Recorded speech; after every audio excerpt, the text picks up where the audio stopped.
a toy costs $850. Not a console, not a phone, not a computer. Just plastic bricks snapping together, and somehow, millions still line up to buy it. For decades, Lego was the symbol of childhood imagination. A simple, durable toy that promised any child could build castles, cities, spaceships, and entire worlds from a pile of bricks. The company was built around a philosophy from its founder, Ole Kirk Christensen. Make high-quality toys that ordinary families could actually afford, without sacrificing creativity or durability. But if Ole Kirk could see Lego today, he might pause. Because the brand once built mainly for children, now finds much of its growth in adult wallets. Look at the products Lego celebrates most loudly now. The Titanic set stretches more than 4 feet long and sells for nearly $700. The Millennium Falcon contains more than 7,500 pieces and costs around $850. That is not impulse buy birthday money for most families. These sets were not designed for an 8-year-old on a bedroom floor. They were designed for adults with salaries, display shelves, nostalgia, and enough patience to build for days. That may be the most important transformation in Lego history. The company no longer sells only toys. Increasingly, it sells emotions, memories, and the feeling of returning home. And memories are powerful products. They do not compete only on plastic, weight, or piece count. They compete on identity, childhood, status, and the stories people tell themselves. What makes this remarkable is when it happened. In 2004, Lego was not unstoppable. It was in deep trouble, losing money and moving dangerously close to bankruptcy. For the first time, leadership moved outside the founding family. The new CEO cut costs, reduced staff, sold distractions, and forced the company back toward the brick. The rescue was not just about trimming expenses. It was about rediscovering what made Lego valuable, then asking a sharper question: who loved these bricks most deeply? The answer was hiding in plain sight. Children who played with Lego in the 80s and 90s had grown up, entered careers, and still remembered the feeling. Instead of selling a $30 toy to a child, Lego could sell an $800 collector set to an adult trying to buy back a piece of childhood. From a business perspective, it was brilliant. Adult fans had money, loyalty, and emotional attachment. They did not just want a product, they wanted permission to feel young again. But culturally, the shift created a debate. Lego began to look less like a toy company and more like a collectible empire built on nostalgia and scarcity. Limited releases became more common. Scarcity became part of the experience. And product lines tied to Star Wars, Marvel, Harry Potter, and Disney kept expanding every year. Some retired sets even gained serious value on secondary markets. Suddenly, people were not only building models, they were discussing resale prices, sealed boxes, and investment potential. That changes the question buyers ask. It is no longer only, what can I build with this? Increasingly, it becomes, will this be worth more in 5 years? That is a profound shift for a brand built on play. And it explains why some of Lego's most loyal fans have started pushing back. The criticism is not simply that Lego makes money. Successful businesses are expected to grow. The concern is whether growth is starting to outrun the values that made Lego beloved. Prices keep rising. Some sets feel expensive compared with their piece count. Fans complain about stickers replacing printed pieces and about design quality that does not always match the premium. What frustrates fans most is emotional.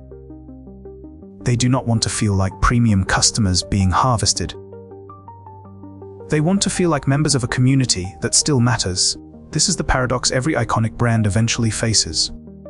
When small, it fights to win customers. When powerful, it must also satisfy growth targets, investors, and global expectations. Lego may keep making enormous money, but its greatest asset was never plastic. It was trust, the belief that imagination belonged to everyone.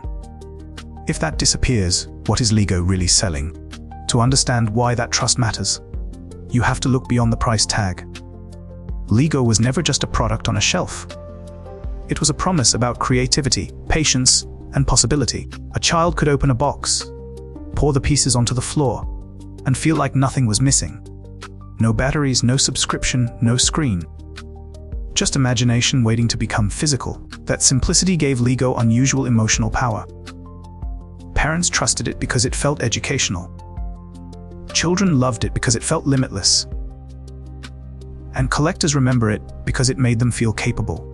But the modern Lego catalog tells a different story. Alongside small starter sets, you now find massive display models, complex licensing partnerships, collector packaging, and price points closer to electronics. This does not mean Lego abandoned children. The company still sells affordable sets, classroom kits, and beginner boxes. But the spotlight has clearly moved toward adults with space, nostalgia, and disposable income. The company even gave this audience a name adults welcome. In stores and online, the message became clear. Building Lego was no longer something to outgrow. It was something to return to. That phrase is brilliant marketing because it removes embarrassment. A grown person buying plastic bricks is not childish anymore. They are mindful, creative, patient, and connected to a design tradition, and Lego leaned fully into that identity. Sets became labeled by difficulty, age rating, display value, and cultural relevance. The box itself started speaking less like a toy and more like a collectible. The 18+ label was especially important. It did not simply describe complexity, it created permission. To adults, this is not a guilty pleasure. This is a sophisticated hobby. That shift also changed how people use Lego. Many expensive sets are not rebuilt endlessly. They are assembled once, placed on a shelf, photographed, admired, and protected from dust. In other words, the value moved from play to completion. The satisfaction is no longer only in asking what else can this become. It is in finishing something impressive and keeping it intact. For some fans, that is perfectly fine. Adults deserve hobbies that calm them down. 1,000 tiny pieces can become therapy after a long day of emails, deadlines, and screens. The problem begins when therapy is priced like luxury. A hobby that once felt open to everyone can slowly become a status signal, especially when the most celebrated sets cost hundreds of dollars. This is why Lego's pricing debates are so intense. People are not only comparing plastic weight, piece counts, or licensing fees. They are comparing the company today to the company they remember, and memory is unfairly powerful. A childhood set may have been smaller, simpler, and cheaper because everything was. But nostalgia edits the past until it feels morally better. Still, companies cannot dismiss that feeling. Iconic brands are built inside people's lives. When those people sense the brand changing, they react as if a part of their own history changed. That is the risk Lego faces. It can grow larger, richer, and more global, while quietly weakening the emotional contract that made people defend it in the first place. Because a fan community is not the same as a customer base. Customers buy when the value makes sense. Fans buy when the relationship still feels meaningful. Lego has managed this balance better than many companies. Its products are still beautifully engineered. Its stores still feel magical. Its brand still carries a rare level of goodwill, but goodwill is not permanent. It has to be renewed with every design choice, every price increase, every missing printed piece, and every moment when fans ask whether quality still leads. The irony is that Lego's future may depend on remembering its oldest idea. Not bigger licenses, not higher prices, not endless scarcity. Just the belief that the best toy is worth making well. That idea made Lego more than a toy company. It made the brick feel democratic. Anyone, anywhere, could start with the same simple shape and build something that belonged only to them. If the company can keep that spirit alive, adult collectors and children do not have to compete. Premium sets can exist as long as the doorway into imagination stays open. But if Lego becomes mainly a luxury nostalgia machine, the brand may win financially while losing something harder to measure: the feeling that it still belongs to everyone. That is the question behind every expensive box on the shelf. Lego can sell memories at extraordinary margins. But the moment memory replaces imagination, the brick becomes something very different. To understand why this matters, look beyond the price tag. Lego is not just selling plastic. It is selling access to a feeling many adults thought they had lost forever. For a child, a brick is possibility. For an adult, that same brick becomes a time machine. It carries memories of bedrooms, weekends, birthdays, and parents who once helped build. That emotional connection is incredibly powerful. It explains why adults will spend hundreds of dollars on a box they may never let their children touch without supervision, and LEGO knows this perfectly. Its adult sets are packaged less like toys and more like artifacts, with dramatic photography, black boxes, number details, and museum-like presentation. The message is subtle but clear. This is not something you dump on the carpet.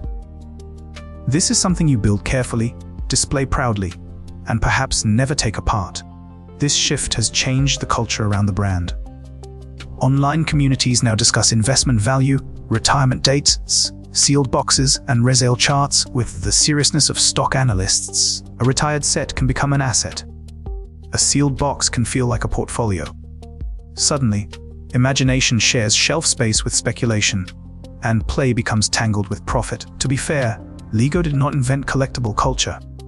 Sneakers, trading cards, watches, and action figures all followed similar paths. Scarcity turns ordinary objects into emotional trophies, but LEGO is different because its original promise was so democratic. A pile of bricks did not tell you what to become. It simply asked what you could imagine. That freedom is harder to feel when the set arrives with thousands of steps, licensed branding, and a final model designed to look perfect on a high-income adult's shelf. For many fans, the concern is not that expensive sets exist. The concern is balance. Can LEGO celebrate adult builders without slowly turning childhood creativity into a luxury category? Because once a brand teaches customers to see every set as valuable, it changes behavior. People buy faster, hoard more, and become afraid to open what they bought. That is a strange outcome for a toy built around assembly. The object meant to be touched, clicked, rebuilt, and shared can become too precious to actually use. At the same time, adult fans have saved LEGO in more ways than one. They provide revenue, community, design feedback, social media visibility, and proof that creativity does not expire. Some of the most impressive LEGO creations today come from adults building entire cities, mechanical machines, architectural landmarks, and sculptures far beyond anything sold in a box. So the issue is not adults enjoying LEGO. The issue is whether corporate strategy begins designing more for wallets than wonder, more for collectors than future builders. LEGO's challenge is unusually delicate. It must keep premium adult products exciting, while still making sure a child with a modest set feels equally invited into the brand. The company has tried to do both. It still sells affordable sets, classroom products, and simple brick boxes. But headlines rarely focus on those. They focus on the spectacular prices, and perception matters. If families begin to see LEGO as expensive by default, even reasonably priced sets can start to feel like part of a premium ecosystem. That perception can be dangerous because trust is easier to spend than to rebuild. A beloved brand can charge more, but only while people believe the magic remains intact. The real test will not be whether LEGO can sell another giant Star Wars set. It can. The test is whether it can still make ordinary bricks feel extraordinary, because the magic was never in owning the biggest set. It was in discovering that a few pieces could become a spaceship, a castle, a dragon, or a whole universe. If LEGO remembers that, its adult audience can become an expansion of the mission, not a replacement for it. Nostalgia can support imagination instead of swallowing it, but if the company forgets, the danger is clear. LEGO may remain profitable, popular, and culturally dominant, while slowly becoming less like a toy and more like a luxury symbol. That is why every expensive LEGO box raises the same question. Is this still a doorway into imagination, or has the world's most famous toy become a product of nostalgia priced for adults? And that question matters, because LEGO is not just another consumer product. For millions of families, it sits somewhere between a toy, a teaching tool, and a childhood memory preserved in plastic. A child does not see a brick as a financial asset. They see a spaceship, a castle, a city, or an impossible machine that only makes sense inside their imagination. an adult collector often sees something different. They see rarity, nostalgia, display value, and sometimes resale potential. The same object can carry two completely different meanings at once. That tension explains why LEGO can be loved and criticized in the same breath. Fans are not rejecting success. They are asking what kind of success the company wants to represent, because premium pricing changes expectations. When someone pays $800 for plastic bricks, they expect flawless design, printed details, strong quality control, and an experience worthy of the price. Small decisions, like replacing printed bricks with stickers, suddenly feel bigger. They become symbols. To loyal fans, those details suggest whether LEGO still respects the people who built its reputation. At the same time, LEGO's challenge is real. Materials cost more, licensing fees are expensive, global production is complex, and adult fans demand larger, more detailed sets than ever before. So the issue is not simple greed versus innocence. It is a company trying to serve children, collectors, parents, investors, license partners, and global retailers all at the same time. But iconic brands are judged by more than balance sheets. They are judged by whether people still believe the story. And LEGO's story has always been about creativity within reach. If the most exciting sets become too expensive for ordinary families, LEGO risks turning imagination into a gated experience. Not because creativity disappears, but because access to it feels narrower. That is why LEGO's future depends on balance. The company can make huge collector sets, but it must also protect the simple joy of a small box bought for a child. Because the adult market exists only because yesterday's children fell in love with the brick. If today's children are priced out, tomorrow's collectors may never appear. The real danger is not that LEGO becomes expensive. Many beloved things become expensive. The danger is that people stop feeling invited into the world LEGO created. Trust is difficult to build and easy to spend. LEGO earned it over generations by being durable, imaginative, and dependable. Every pricing decision either protects that trust or withdraws from it. So when people debate an $850 Millennium Falcon, they are really debating something larger. Who is LEGO for now? The child on the floor or the adult with the display shelf? The best answer may be both. LEGO can be a premium collector brand and still remain a democratic toy, but only if it treats accessibility as part of the product, not a side issue. Because in the end, LEGO's greatest invention was never the brick itself. It was the feeling that anyone, with enough imagination, could build something bigger than the pieces in front of them.